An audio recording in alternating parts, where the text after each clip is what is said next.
Grey Rock Realty podcast. Yes. Scotty Lowe in the house. We have got a full docket today. Yes. The market is, man, it's doing some things that are giving realtors fits. Literally got an email from one of our agents today, and he was like, just saw the August numbers, and he's like, this can't be right. And I was like, I had the exact same thought. We're going to talk about the market. We're going to talk about fixer-uppers. We're going to talk about flips. We're going to talk about best kept secret acreage neighborhoods, favorite fly fishing neighborhoods, because, you know. That's totally your wheelhouse. How the S&P 500 returns compare to the Fort Collins real estate market. That's going to be awesome. Underrated real estate advice and a lot more, but I just kind of wanted to give our long form podcast and YouTube peeps an idea of what they're about to get into, because we might be here for a minute. It's gonna be good. All right, let's start with the market. Like I said, August numbers just came out. We're in the first September 10th today, and we've been kind of processing through looking at August. If you were to talk to the average agent in town and say, hey, August numbers are about to come out, what do you think they're going to be? They would say prices are going to be down 100%. They would put money on it. And of course, August numbers come out and Fort Collins median price is up about 7%. Yeah, that was wild. Larimer County up about 2.5%. And man, it's just, well, let's look at both property types for Larimer. Larimer's up about 4% when you look at condos and single family homes. Mm-hmm. So kind of what gives? Like, how does that happen? Why is it that we're feeling such a slowdown, but the prices seem to be bumped up? And this is historically a time of year when prices fall. One of the things that I looked at was different price ranges. And I saw that 700,000 to $1 million had a big spike in the number of sales that closed. So essentially, we're thinking that higher price points, 700 to $1 million, especially. And then when I went to $1 million to $2 million, that was actually flat. So not a huge amount of activity in like the super luxury market, but in what I would call the upsizer market, 700 to $1 million, 40% increase in the number of sales that occurred. So we think that just the amount of sales that occurred at higher price points not threw off, but that accounted for a lot of the median price that came through in the numbers. So we're seeing lower price points. The $500,000 market feels really slow. A lot of great product sitting at $500,000. Man, if I was a first-time home buyer and I was going to try to get, a low down payment, kind of a program going, 0 down with a CHAFA, with some CHAFA assistance, or 3% down, or a VA loan, whatever you're going to do. And there's some decent inventory, and now's the time to. Nobody's going to be saying, hey, you're doing a 0 down loan. I don't know if we want to work with you. They're going to be like, sweet, we got an offer, man. Yes. I'll say this. I just did a parade of homes with about 40 other realtors. And one of the things that we did is we rode around on the bus, and all these realtors looked about the same. They have multiple properties sitting for many days. We all just started plugging our properties on the bus ride, riding around, and nobody really heard us. All we could hear was houses sitting on the market. And all I could think was that when you have a buyer, it really is the time. Like you were talking these CHAFA, or your first time buyer, or if you have been thinking I need to upsize, downsize, this might be a really good time, because there is inventory. There's stuff that's moving, but the consensus with the agents is the same. Oh my gosh, we got to find someone. We've been showing, it's been slow. It's struggling, but we just had a buyer that we just worked with, made the first offer, and they took it immediately. They've been on the market for 40 days or so, and just closed on it today, actually. And super smooth. Any of the inspection requests we asked for, the seller didn't even blink an eye. They weren't over the top, but we got no pushback. It was just like, we'll take care of servicing all of those things. But I, the market is really interesting. There is a lot of stuff on the market. A lot of agents saying the same thing. I've got stuff sitting. I got 5 properties, and yeah, I think it's interesting. Interest rates, the average. So this is important too, to when you're trying to figure out what interest rates are, obviously talking to a mortgage broker, but if you're just casually searching, if you do a Google search, you're going to get some wild numbers that are much higher than what the actual numbers are. Mortgage News Daily is a great resource for looking at mortgage rates. The average right now is about 6.28, and we are seeing some buyers lock in the high fives with great credit, or depending on the lender. So we've been saying for a long time, if rates get into the high fives, things should start to really change. Yeah. It always takes a while for, this is just last week when we had a soft jobs report that really dropped us from 6.5 to 6.25. And just like clockwork, all of a sudden we see, like you were saying today, one of our listings got 3 showings in one day, Mm-hmm. whereas before we were doing about a showing a week. Yeah. Yeah. So that's cool. Well, and I will say too, like as I've been talking to our clients, and August has been interesting because if you look at it and we look at the numbers, our median price is up. It's even up from a year ago, and it's climbing, and there median prices. So August had activity, but I think a lot of that also, the feelings around it is, man, August is like school crank up time. It is. I mean, everybody kind of shuts down, finishing out their last fishing trips. Didn't you go on a fishing trip to wrap something up? I mean, there's all kinds of activity to wrap up the summer, and then, get into September, get past Labor Day, and you start to see that energy again. And definitely starting to see that right now, especially with the number of listings that we have, and even seeing sellers still going, hey, I want to list, I want to get it out there. I think there's confidence going into the fall. Yeah, I mean, pent up demand. Like, there's just so many people that have been waiting, and it'll be interesting to see if we do get into the fives, how big of a deal it is. We know it's going to be significant, but Mm-hmm. are we going to be back to some competitive offer situations? Certainly here and there we still see those, but I mean, I like that idea. And when you're talking upper fives, from talking to 2 or 3 different lenders right now, while conventional rates are at, like, a conventional loan mortgage is at, would you say 6.28? They were telling me that VA loans are coming in the upper fives. nice. And so the VA rates are doing better, and so that's kind of cool. So Yeah. if you have any connection, first of all, we thank you for your service, and Yeah. tap into that. Yeah. All right, let's talk about flipping. We've got some flippers we're working with right now, and one of the things we're seeing is the price point. Like, if I was thinking about flipping, I'd be looking at Midtown especially, but I'd be looking at, going from 750 to $1.5 million. Like, that price spread. Mm-hmm. There's a lot of stuff in Midtown that's,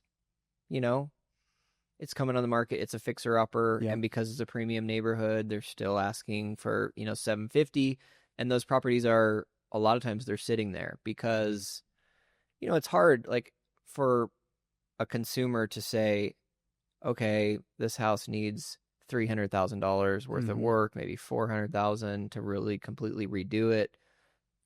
That could be a year and a half. a huge amount of out-of-pocket expense. Mm-hmm. And then when I'm done, I might, may or may not have a good amount of equity in the property. So am I getting enough of a discount to go through the brain damage? Yep. And so many of those fixer-uppers are not priced where they should be to incentivize people to have a margin. I mean, one of our agents the other day was like, she had a fixer-upper and she listed it and it sold like that and it sold to a flipper, and she was worried that, did I get enough for my client? And I said, this property was borderline tear down. I mean, it was really rough. Mm. And I said, those flippers are not gonna, they're not gonna buy that property if there's no profit. Like, Yeah. they need to make money. Just because they're making a profit or they see a profit to be made doesn't mean that you left money on the table for your client. Yes. So, That was something, just did that with a flipper where they were, one just came on the market. It's Midtown, you know, and it was listed at $395 for a single family home, ranch, basement, and on a lot that was 10,000 square feet. So they could add an ADU pretty easily. There's a lot of rules going around, but it would be a much easier because it had enough lot to do that. And we started doing the math, and even at $395, the top sale, just to do a little fun experiment in that neighborhood around the corner, was in the upper sevens, 790, 780. And this one competed, so it bid up from 395 to I think around 450, and it needed $250,000 worth of work, easily, because the wood floors, pee soaked in them for years. It was basically just pretty rough. It was really rough. And one person walked by as I was standing there, and he goes, "Yeah, this one needs to be razed to the ground." And I thought, what do you know about this house that I don't know about this house as a neighbor? But, you do the math real quick. Now you're at, 250,000 plus 450. And then the time that you've been on, the 10 months you spend, either if you paid cash for it or if you mortgaged it or just that, not selling it, you're just not making that much money. Yeah. And it's tough. So it is trying to find that. It is trying to find the one that nobody wants, that's beat up. But this is a tough market for flips. So razor thin. We've talked about this a lot. How thin those margins are. How many flippers we see that just are forcing projects. They just want to do a project. yes. They buy a house that's a fixer-upper. They think they're going to be able to add value. And I think something that people need to think a lot about is above grade square footage, and ceiling height is huge. And that's why I like ranches, because you got the potential to increase the ceiling height, and you don't have that potential, vault the ceiling, take it up into the rafters, scissor trusses. Like, there's all kinds of cool stuff that people are doing now. And the difference between, you look at new construction, if you go up to Saunders, or, you look at new builds in Timnath, that it's really hard to find that kind of new construction in Fort Collins, in these interior premium neighborhoods like Midtown, when you can get high ceilings, and you can get big island kitchen and put all that together. That's the stuff that people go crazy for, because it almost doesn't exist. Yeah. And that's why it's kind of crazy for me to have clients that come and they're like, okay, we want to be in Fort Collins. We need a killer kitchen. We want like show-stopping island, big. We want high ceiling. Basically, they're like, we want newish construction, but we want to be in Fort Collins. We don't want to be east of I-25. It's so hard to find. I mean, here and there, there's some neighborhoods, but at the end of the day, like, we're selling homes at Saunders because, and Saunders is a new community in North Fort Collins, pretty good sized lots. You can get a 1/4 acre lot, and you can get, there's Hartford homes up there. those are great floor plans. But other than that, there's not a lot No. of places you can just plug and play people into a house like that. Now you can find updated properties, you can find island kitchens, but especially in South Fort Collins, you're gonna find that, but certainly gonna pay for it. And even then, like a lot of those are still gonna be mid 2000s, 2015, 2012, where it's starting. It's not necessarily the style you're seeing on a brand new build. Yeah. Oh my gosh. And talking about that, as you're talking about that just the flawless floor plan is that it's putting those pieces together, a great flowing kitchen into a vaulted or 9 or 10-foot ceilings. And that flow is so important. And, yeah, I'm with you on that. People sacrifice a lot in Fort Collins to be in town. Fort Collins is not the kind of town you drive around and it looks like Dwell magazine everywhere. And, people come from different cities across the country, and, if they're coming from LA or they're coming from Phoenix and they're used to a lot more premium housing stock to choose from, and they come to Fort Collins, it's like, yeah, this is a little more of a sleepy town. This is a town where, people, it's just not a flashy place. Yeah. Yeah. And that comes through. So, but people still want to live here. And so when you can put all those pieces together, yeah, it's going to be a premium price, but it's hard to do. Now, I will say this, even if you're an investor looking for a flip, there's a lot to, as we just talked about, to consider, but I think it's really important to consider the house you're living in right now. And I think a lot of times we do deferred upgrades, where we just kind of look at our budgets. We know it's hard, but there's something that's really powerful about when you have lived in it and you have remodeled it in a way that's consistent. Okay, I'm going to say that for a second. I'm going to just sit on that one for a second. Get a designer that can at least keep you consistent when you're working on your house. But I was going to say that if you're investing in your own house and you make the upgrades and you live in it, people know you didn't just flip it, but you put love into it. You lived in it. And I tell people all the time, dive in. Yeah. Dive in now and do what you can. Right now, even in my own house, I've started changing we're getting all the trim done. And that is a lot of work just in and of itself. Switching out doors and trim right now is what I've been doing the most of. And that's to kind of bring my house to kind of a completed remodel that I started in 2017. So, I've not always been good at it. I spent probably about the first 7 years, didn't do much to my house. Still have wood spindles in my old 70s house. Need to get rid of them, and started making those changes. But, when you live in it, you're going to love it, and you're going to put more effort into better finishes. Yeah. Do it now. Don't do it right before you sell. Because if you do it right before you sell, you're going to be sad. Yeah. You're always going to look at your stuff and think, why didn't I do this for myself? So true. Anyway. All right. Next topic. So when somebody asks us, hey, what is my house worth? Let's talk a little bit about that process, what we go through and what they get at the end of the process.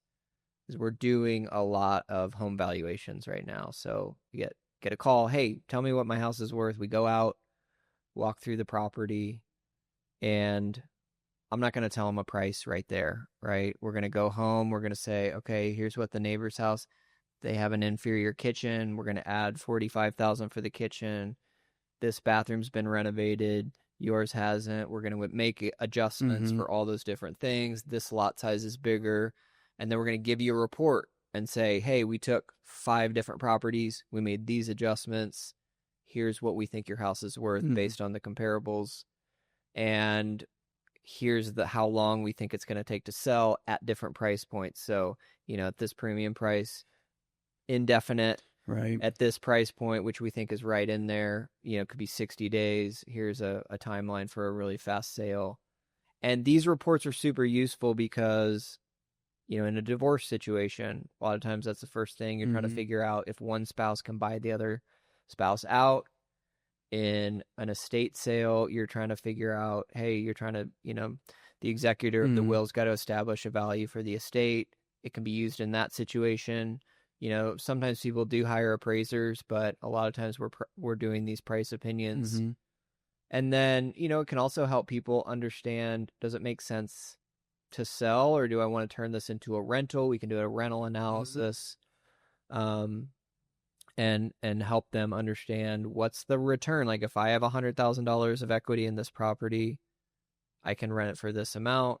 I'm paying down the mortgage. How much is the return on that $100,000 annual rate of return? That way you can compare it to the S&P 500 or whatever investment you're thinking about. Shout out to Jose, reached out to us the other day and was like, hey, I heard you guys talk about investment property and ROI, and should I rent or sell? And we did the analysis for him, and man, I mean, he's got a VA loan. He's earning about 15% on this property, given, the appreciation rate that we expect in Fort Collins, which has been about 7%. And I was like, Jose, there's no way you should sell this property. So that was just, fun to be able to tell people that and to give him some coaching about being a landlord and how to do it. You don't necessarily have to have a management company. I don't think he's going to use a management company. So we talked through all that, and that's a fun thing to do. So feel free to reach out to us about that, and we'll throw a lot at you. Yeah, we really do spend the time. I mean, it's almost like a mini appraisal. I mean, if that's the best way to say it. It's that much effort, and it's not just square, dollar per square foot.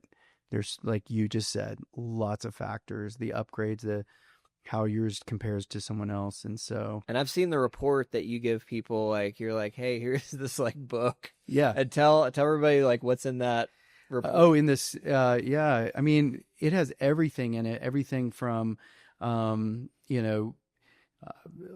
all the adjustments that we make. You're talking about that, right? Yeah, adjustments. Yeah. And then I've also seen you do, here are the improvements that I would recommend. Yeah. Absolutely. Like what we'll do is like go through it, and then like a seller or someone that's just like, what do I do with my house? How much should I spend on this? And we just kind of like weigh it in, and we'll make a long list, put amounts next to it just to get an idea of what they're looking at if they're going to hire a contractor. Obviously, it's less if they don't use a contractor. Sweat equity is great. Money saving, usually you save about half of what you could have spent. But you can also have a lot of brain damage and not know what you're doing. And that's dangerous. But no, yeah, absolutely. Break all that down. Give the pricing adjustments. Show all the improvements that could be made, and the important ones to make. I do think that still, I think we all know that updating bathrooms and kitchens is always solid, but don't ignore the landscaping. Don't ignore the amount of effort you put into your yard. Are you taking care of that? Are you, and it doesn't cost a ton of money, but you can get a design, and even where someone will write in the exact plants that you should probably buy, which is a beautiful thing. Because they can see it. A landscape designer can really see what needs to take place to give that curb appeal. Give that owner appeal. When you as an owner drive in and you see, like, this is beautiful, this is fun. Everything from lighting to just outdoor fun furniture to, am I going to have an outdoor kitchen? Yeah. Sink, this kind of stuff. Yeah. No, it's a great point. Landscaping is massively underrated. There's a Charlie Munger quote that I found. He said, "Spend money on trees and you'll triple it." And Charlie obviously is Berkshire Hathaway, Warren Buffett's partner, and they were looking at, massive real estate development projects, very adamant about spending money on landscaping. And I think it's something that is often sort of an afterthought. People always think about inside the house, and we just walked through a house yesterday and the landscaping was unbelievable. And oh my goodness. I mean, we'll do adjustments on our valuations for landscaping, $50,000, $100,000, because I mean, you take a property that has nothing compared to a landscape, hardscape, landscape, massive difference in valuation. So don't sleep on that. Yeah. All right, let's talk about buying, like valuing. Let's talk about if you're going to buy a home on a busy street, for example. Ooh, that's fun. Right? Yes. Obviously, people buy homes on busy streets. The first home I bought was on Taft Hill Road. Still own that property. And you want to know, if I'm going to put up with some road noise, right? Yeah. What's the discount I'm getting, right? What is that? How much am I saving in order to put up with that road noise? Right. I want to quantify that. And, it's the same thing for, if you're backing up to a green space. I want to know what's the premium that I'm paying in order to back up to green space. So you basically take, another property that doesn't back up to green space in the same neighborhood, and you try to adjust for that. And it's a hard thing to do, but I like to quantify that stuff. It is hard. And I mean, I was just doing that in a southwest neighborhood in Fort Collins, Quail Hollow area.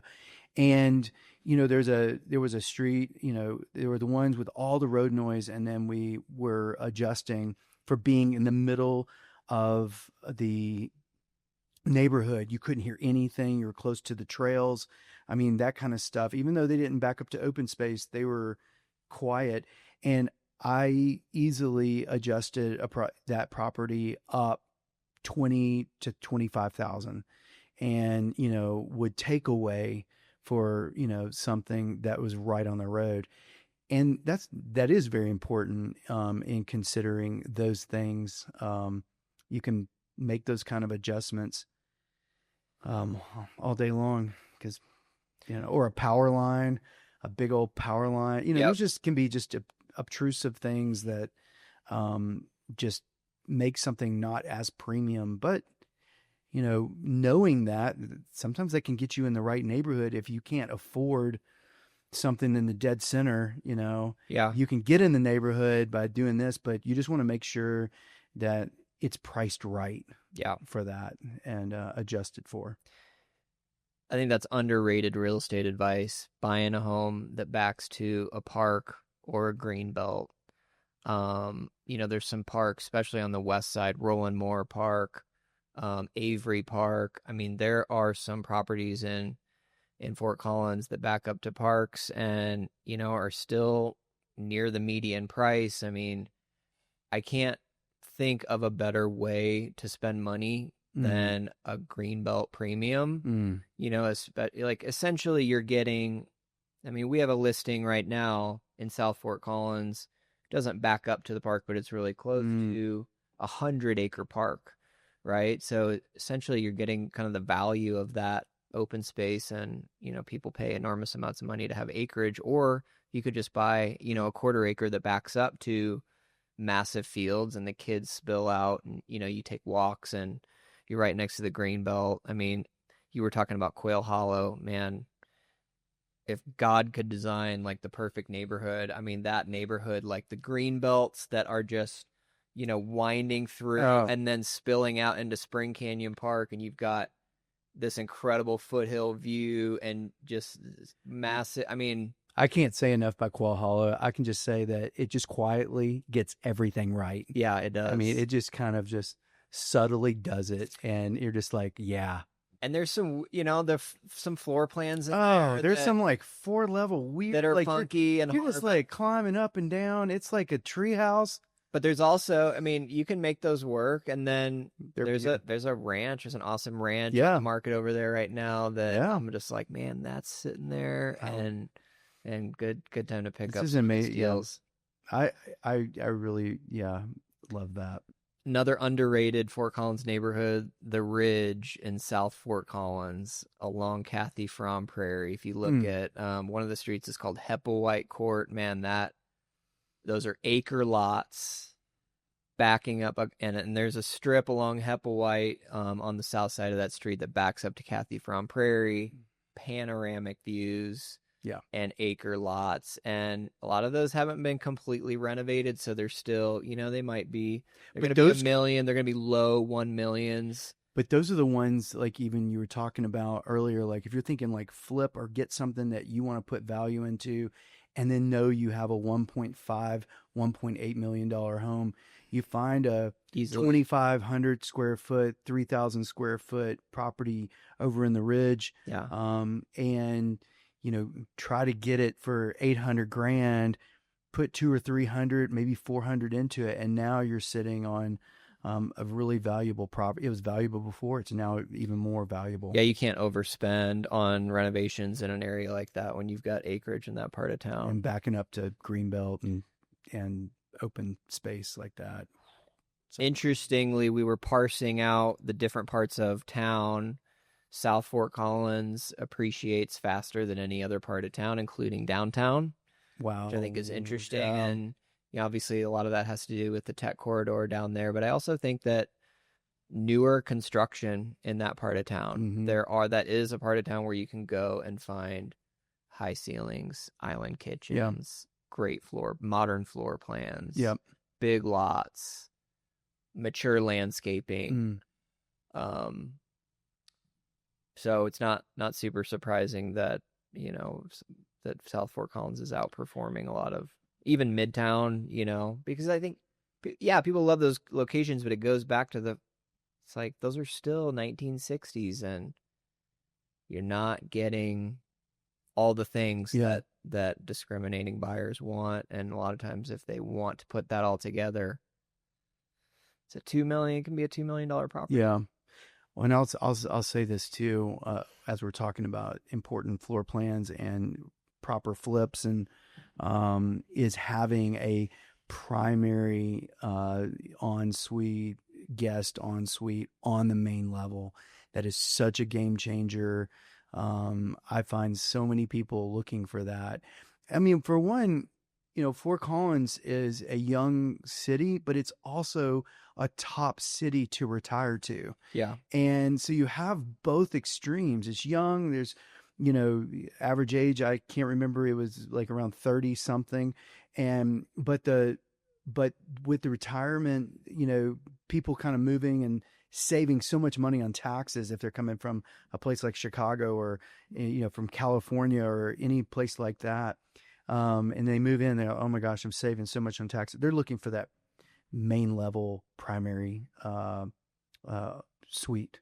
And, if you can look at a flip that way, if you can look at something and say, ooh, we could create one, or we could do this with it, that can be a game changer. Yeah.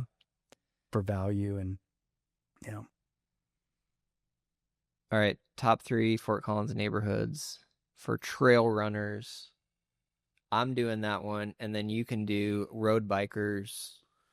Okay. Do we have to do top 3? Okay. You don't have to do 3. Just your favorites. Okay. I'm gonna say Ponds at Overland Trail. Which one? The Ponds at Overland Trail. Oh yeah. It's like Elizabeth and Overland. Yep. And it's also Bella Vera, yeah. Side of that neighborhood, backing right up to Maxwell, and then you got every Ridge. and you got every extreme of home in there, like everything from 700s to $1.8 million, so 2 million, 2 million. And it's because of that kind of stuff. But you can still get something in there for high 7s, low 8s. It's that back row. There's a lot of Greenbelt. Almost every home in there backs up to Greenbelt.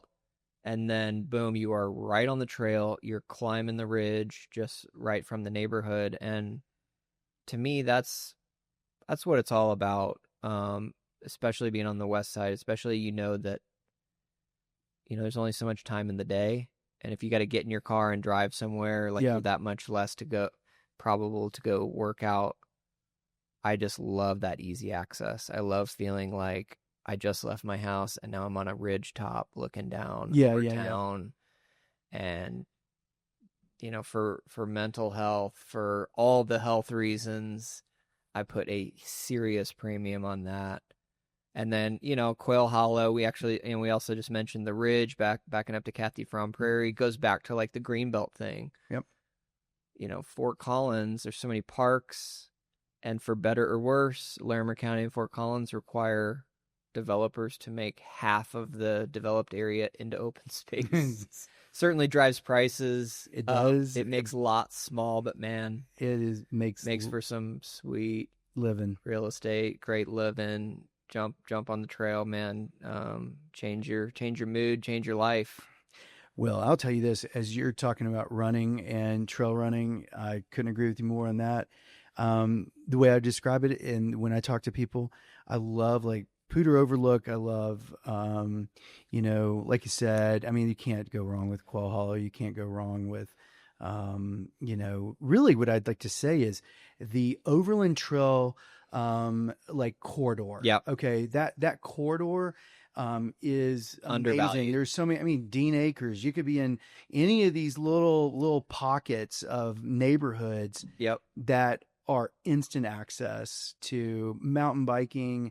Or if you are, off of the Pooter Trail or the Spring Creek Trail, and you would, if you're in Brown Farm, and let's say you're like, oh, I can't spend X number of dollars, there are some great homes in the Brown Farm neighborhood that give you such access to the trails and to Maxwell and Pine Ridge natural areas, which naturally are yours because they're Fort Collins, and no charge for parking there. But yeah, I love the Overland Trail. I call it the Overland Trail corridor to it's like a gateway to glory. No, it is. Brown Farm's a great mention. You still get a house for 500 in there. Yeah. And big lots, no HOA. Well, and you take Brown Farm for a second, and we talked about higher end, buying some of this 800,000 or 900,000 to flip. Brown Farm, there's a lot of untapped potential. Maybe not a ton, Yeah. but there is stuff that just needs those 20, 25-year updates, and they're in there. Yep. And people love living in that area. And there's a lot of ranches. There's a lot of split levels and 4 levels, but there's also plenty of ranches in there. I feel like the split level, I don't know what, I live in a split level, but I don't know what happened in around 1970 to, kind of really into the 80s. And, you still have them, but it's like it became a split level haven. I know that they were just trying to maximize the lot and, how much square footage you can get on the lot, just like in one tiny spot. But the split level, we may have to deep dive the split level, lore in Fort Collins, because it is epic. I mean, it's epic. Yeah. And, hey, it depends. Like, there's been some pretty expensive split levels. Yeah. Would be interesting to go look and see what the most expensive split level in town. I think the last time there was one that was sold for 900. We actually haven't told you this yet. We got a listing coming up that's waterfront, that's a split level. It's going to be like $1 million too. Yes. So, that'll be, we might set the new split level record. I'm ready for a split level record, because when I sell mine, I want to be a record on the record books. I mean, yours a 4 level, right? Is that what you? We call it a tree house, but But it's got you got high ceiling. Yeah, got vaulted ceiling. It's actually one of the bigger floor plans, and a good floor plan for what we have. A lot of the split levels you'll find when you walk into the tri levels quads, is the classic. You walk in, you got a wall, and then the living room and some spindles, really bad, 1970s. And then it has like what ours had, like just a wall that it was like a half wall. And so the most beautiful thing that you can ever do is rip every bit of that out. None of that's load bearing. Check with your structural engineer, but trust me, most of it's not load bearing. And you know, cleared it out, put in new stuff, and it kind of popped. So it came together. There's a lot of potential with those, so we've enjoyed ours. That'll be a great listing. Yeah. All right, best kept secret, Acreage neighborhoods. So Fort Collins Acreage neighborhoods, best kept secret. Number one, 100% Bonner Peak Ranch. Ooh, yeah. 20 minutes northwest of Fort Collins, going to be close to where the new Glade Reservoir is going in, probably is going in. We can talk about that in a little bit, but Bonner Peak Ranch, 40-acre parcels. You get a mule too, right? Well, it's a great equestrian neighborhood because there's like an open range policy. Horses can just kind of like mill around. If you don't fence out your acreage, you can have a horse, like you'll have horses that just walk up to the property and, it might be your neighbor's way down there. But cool thing about Bonner Peak is access to town, the topography, it's the first couple ridges, that are coming off of the plains. So really interesting. You got the hogback ridges. It's gorgeous. And then behind there, you've got the North Fork of the Poudre. You've got private access to a roadless river canyon that is absolutely stunning, that is really hard to get to if you don't own property in that neighborhood. And great fly fishing. And then there's a reservoir right there. And, there's properties up there and I'm sitting there going, I don't think people know what's back there. That neighborhood is ridiculous. And they're super undervalued. And if Glade Reservoir goes in, that's going to be essentially like owning 40 acres right next to Horsetooth Reservoir, which right now is, and it'll have better access to town than a lot of the Horsetooth neighborhoods do. Oh, that is a great, that's amazing. Okay, another great acreage neighborhood, Phantom Canyon Estates. We're talking about Halligan Reservoir, north, almost to Wyoming. If you go up 287, about 40 minutes. Probably more of a second home location for a lot of people, but Phantom Canyon Estates essentially gives you access to Halligan Reservoir, which is essentially private. I mean, most of the area around Halligan is private. It's not like a recreation. It's not something that is frequently recreated on unless you own property. And it's a massive reservoir. You also have, similar to Bonner Peak, private access to the North Fork of the Poudre, a roadless river canyon, incredible fishing. It's just you're still just about under an hour from Fort Collins, and just the if you're into hunting and fishing and you go back there, I think you'll be absolutely stunned at what is there. And the prices, I mean, some of those lots have restrictions on them as far as what you can do and what you can build, so you got to pay attention to that. But I mean, you're still finding $600,000 and $700,000 properties up there, so definitely pay attention to that. Tell me about Mill Creek. Mill Creek, almost to the Wyoming border. Absolutely stunning. Mill Creek runs through the neighborhood, and there's a number of different ponds. So you've got, all kinds of fishing on the creeks, in the ponds. You're backing up to national forest that is super remote. So even though it's public land, it really isn't regularly accessed by people other than the folks living in Mill Creek. We've got a video of a listing we sold up there, and I mean, hopefully we can show some of that footage, but that neighborhood is unbelievable. It's gorgeous. And still under an hour.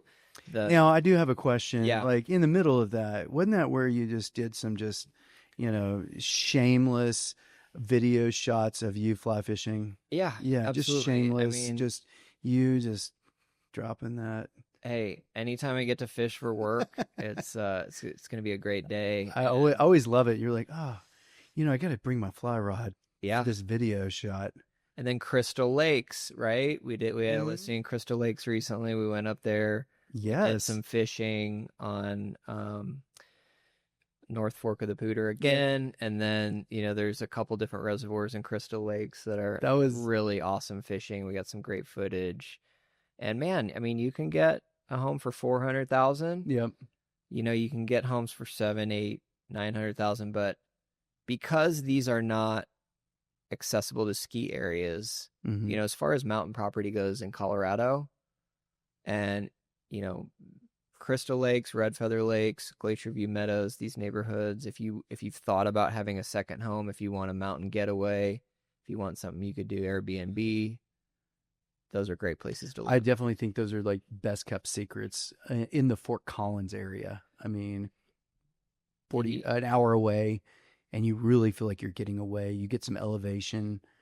There is some good mountain biking. There's some good trail running up there. yeah, It's where we cut down our tree every year for Christmas. yeah, It's like it's a tradition. Love it up there. yeah. That's one of the cool things about this area. If you're coming from a different part of the country, and how the West really can get in your blood is literally a million acres of public land just right over there. Right there. People complain about, oh, Colorado's so crowded. And Yeah. I'm like, I don't think you're going far enough. You're not trying hard enough. That's just not trying. That's good. You gotta try harder. You got to try harder. Come on, you Colorado folks. Let's just try harder. We can find those places. All right. What are you doing when you show a house? I mean, obviously you're talking about, the obvious stuff of the house, but what are some things you do when you're showing a property that people might not realize? And let's talk about that a little bit. Oh, that's great. Um, I think there's always just at the beginning, you're just looking at the big stuff, right? But I find myself wanting to really drill in. Like if they have a crawl space, I want to climb down there. I want to see what's going on. Is it got a vapor barrier? Is if I can see it with a flashlight, can I see if there are cracks in any of the foundation? Those kind of things. Same thing walking around the exterior of the house, just looking for clues, looking, brick built houses are, you know, they're, they're great tell alls. I mean, you can look at one side and you're like, oh, there's a crack that's running down the one side, and go to the other side of the house and you're like, oh, it looks like this half of the house is falling, and those are some of the things. There's a couple things I do. Definitely looking at um, just those conditions. Yeah. Um, What are some things you like to look at? I mean, the most common question of all time asked by buyers, can we take this wall down? Right? That's the number. I think, And I guess the one thing you can tell them always is you can take down any wall you want. It just might cost you that's right. an arm and a leg. I mean, but the best walls to take down are, Yeah, I mean, non-load bearing walls are, uh, and a lot of times you can just look at the pitch of the roof and understand which way the mm, trusses are going. And if a wall is parallel to those trusses, less likely that it's load bearing. But yeah, at the end of the day, you can take down any wall. yeah. And I One think of our contractors, he just said, I'd always call him. I'd say, hey, do you think we could take this wall down? I'll take a picture. And he goes, you just tell them they can take down any wall. It just might cost them right. so much money. Yeah. But you know what? In looking at homes and showing homes, um, I would say real quick in this market, this is a good time if you're looking for a place to be, you're picky like that, and you could bring a contractor back with you. Sometimes they have a little bit of a fee, but they can sometimes see through a wall like you can't see through a wall, and give you an idea of saying, hey, this could really open up, or you'll never be able to open this up in the way that you think. Because just when we think, I mean, this is the other thing. It's just like looking for clues around the house. I mean, one is like, where's the whole furnace system? Where's the AC system? Because it could be running up the middle of a wall that you want to tear out, and that would not be ideal because moving the furnace would be thousands of dollars. And it's just, I walked through a house like that with a client a couple of years ago. They were over in Windsor. They were on that Acreage lot, and there was just one wall they wanted to tear out, and we figured out it had a massive chase running up it, and there was you could move it, but it would be astronomical. So they had to go, do we want this house in this condition forever, or are we okay with making other changes? So Yeah, that's a good point as far as furnace, AC, ductwork. A lot of homes have baseboard, if they have baseboard electric heat, or if they have a boiler, so they have baseboard hot water radiant heat. They're not necessarily going to have ductwork, so you don't have the ability to add AC. There's still some homes in Fort Collins that don't have air conditioning. A lot of times that's because they have a boiler.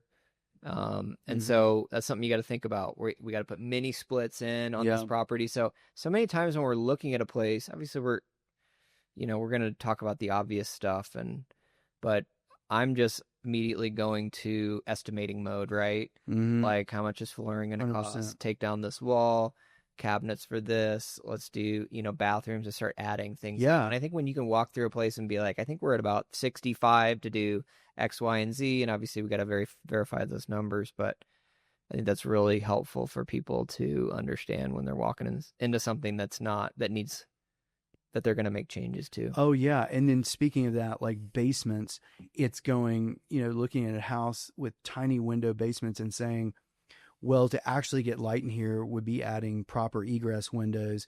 And then what level of egress? You're going to throw in timber, or you're going to put in just the metal ones?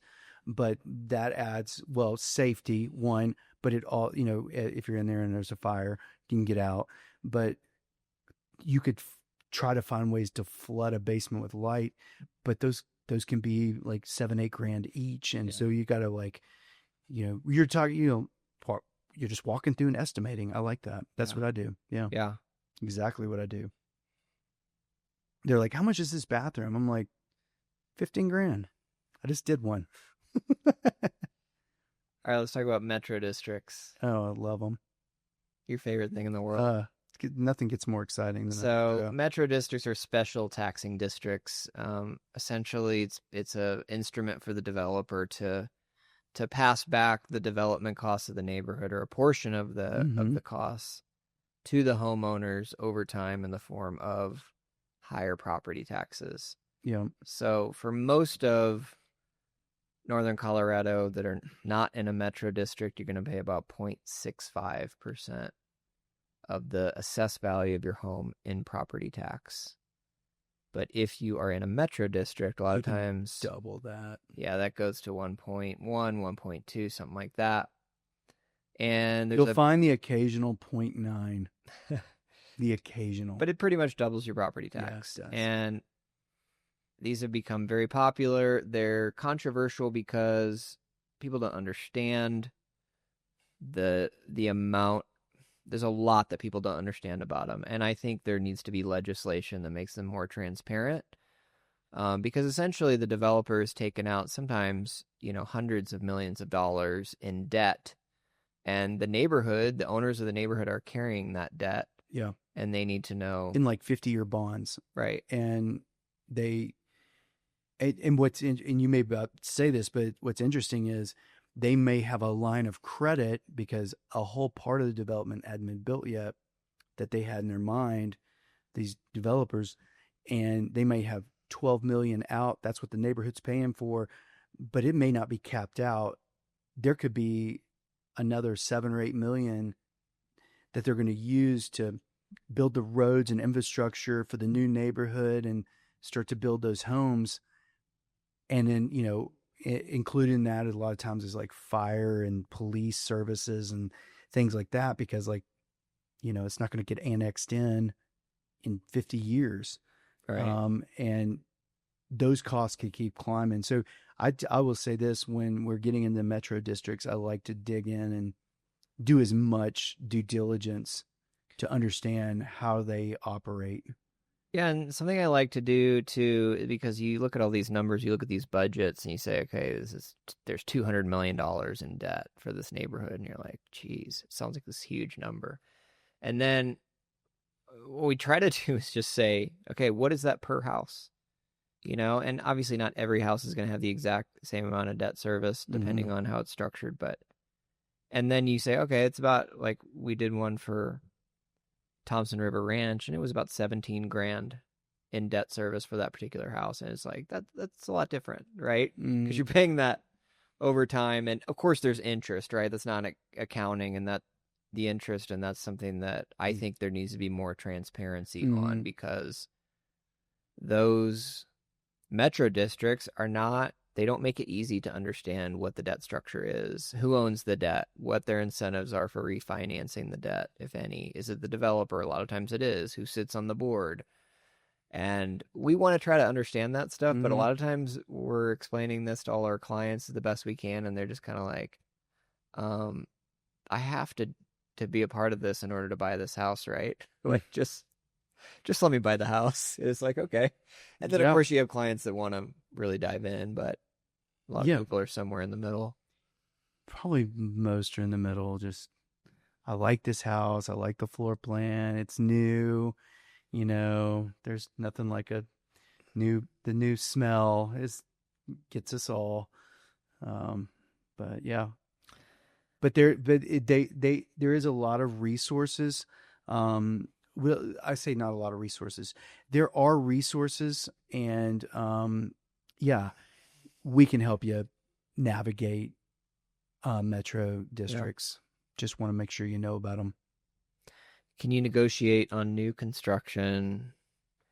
This is a question we get quite a bit, and shout out to my second cousin Rick from Iowa, who reached out to me. He was like, we're buying a new house in Iowa. Can we negotiate? Oh, so yes. I think the best way to negotiate new construction is to do it with upgrades and options. Recently we were negotiating on a deal, and we got about $40,000 in upgrades and options, but you don't want to try to knock the sale price down, right? Because the builder has an incentive to maintain the values in the neighborhood. They're going to sell that home, that same model, dozens of times. There's no way they're going to knock that price down so that the next time it gets appraised, it potentially devalues it. So what you want to do is say, hey, we want to see if we can get this fancy kitchen package at no cost, this appliance package, this basement finish. That's how you want to approach builders. Or can I get a buy down? Can I get $20,000 towards my loan closing costs and, get a buy down a fixed rate? If you don't, or upgrade on the premium lot, or, there you go. So if you don't approach it that way, you're going to get a lot of pushback. So that's how I recommend doing that. I know, speaking of new build and things like that, is it important to get, like, when they do an inspection on it to get you ready to go to closing? I'm talking about the new build, the builder.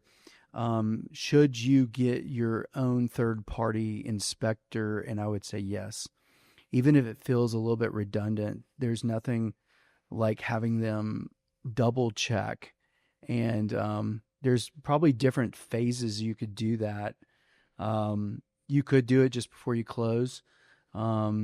It may be even worth the $500 to do it again 8 months into it, because usually houses get a 1-year warranty, and then you can come back with a list of items. One of our clients did that in his first year in his new build, and I mean, he sent me a massive list of fixes that the builder had to warranty. And if he'd have done it himself, it'd been way more than the $500 he spent on the inspection. And so there's just always something with a new build where something gets overlooked, or yeah, nobody does things perfectly. And so having a third party, I think, is very important to check, you know, that build quality, and Yeah. also check that sewer. I know it's a brand new sewer, but things can happen during construction where the line gets broken and nobody would know until years later. So, Yep. anyway. All right. Best view lots in Fort Collins.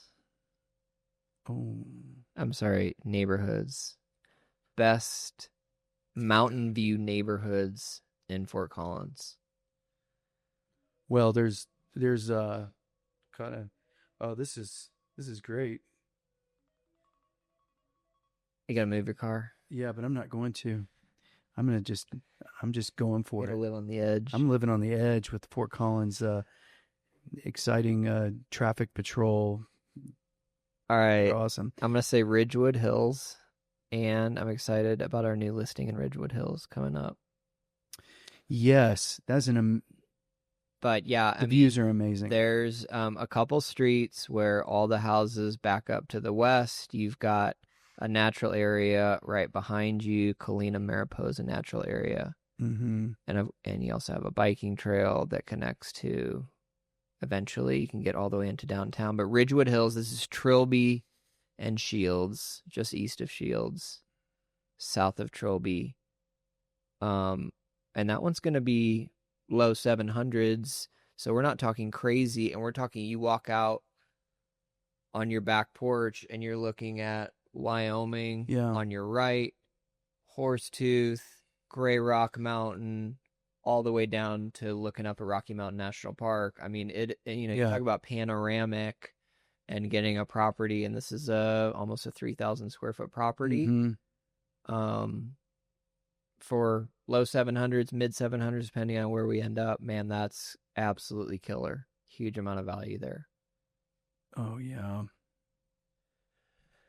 Registry Ridge, another neighborhood just to the west of Ridgewood Hills, similar thing, backs up to open space, and then you're looking right up at the hills. Well, and then if you cross I-25, you really do start getting like insane views. But up at Cobb Lake, the hill at Cobb Lake, I mean, it's stunning. Yeah, it's a great neighborhood. Very, very high end neighborhood. 2-acre lots, 1-acre lots, $2 to $4 million homes. And you got a wakeless lake that essentially, the neighborhood and a handful of other owners around the lake have private access to. But you're far enough away, and this is something that people have to decide when they want mountain views. And we have a lot of folks that come to us and they're like, "This is priority for me. Yeah. I want to be staring at the hills."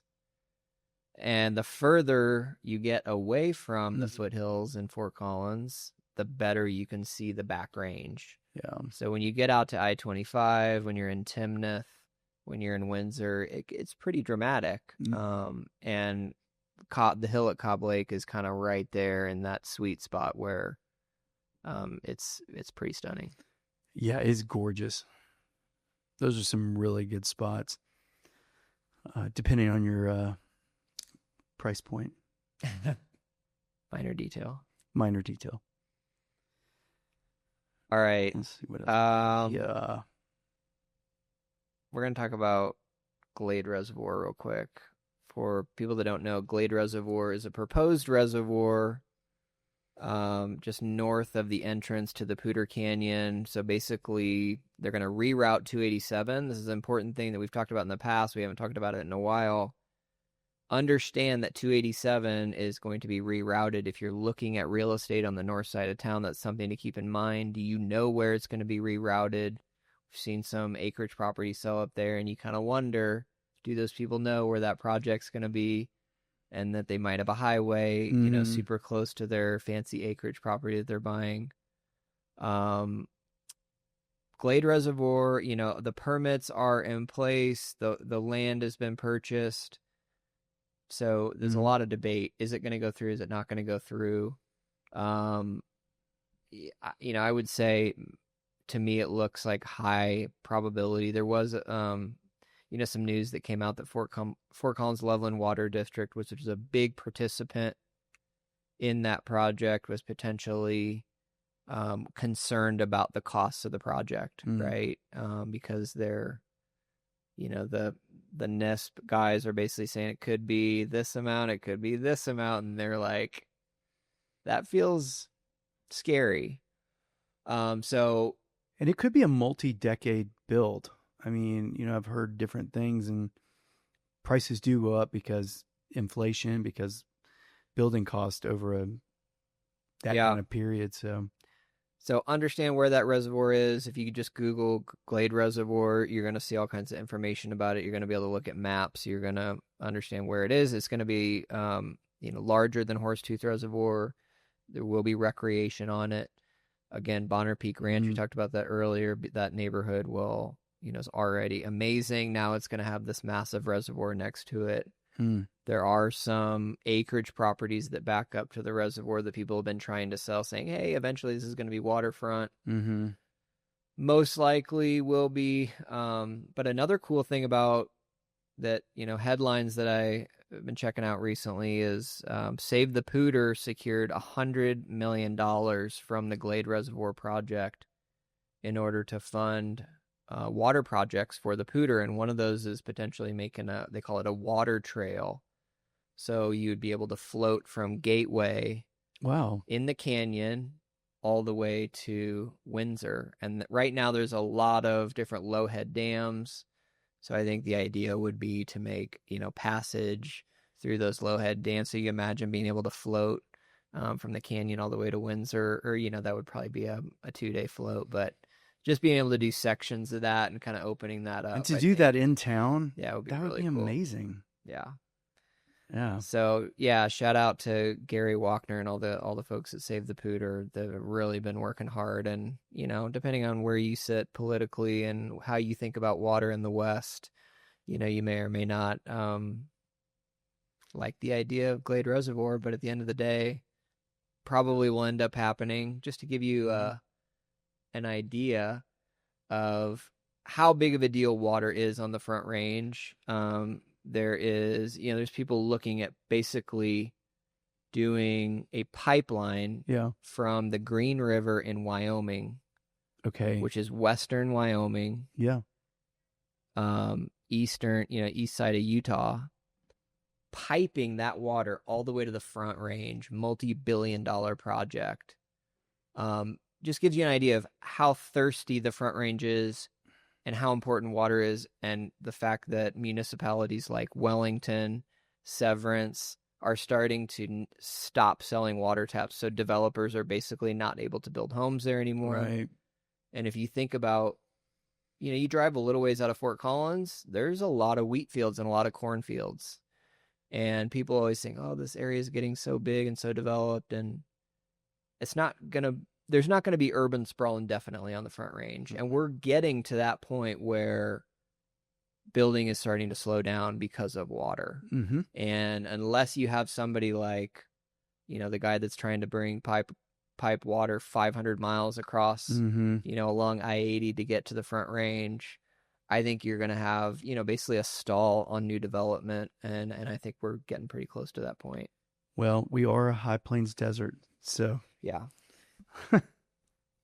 Awesome. We have made desert living work for a long time. Well, I think that's a good round of topics. I think we'll wrap it up today, but really appreciate you guys listening. Please feel free to reach out. We're definitely here to answer questions. Love to hear from you guys. Comment on the podcast or ask about the value of your house. Ask about neighborhoods, investment properties, estate sales, divorce situations. Unfortunately, that's something we do a lot, and we can definitely navigate you through those as well. So feel free to reach out. Thanks for listening. Thanks.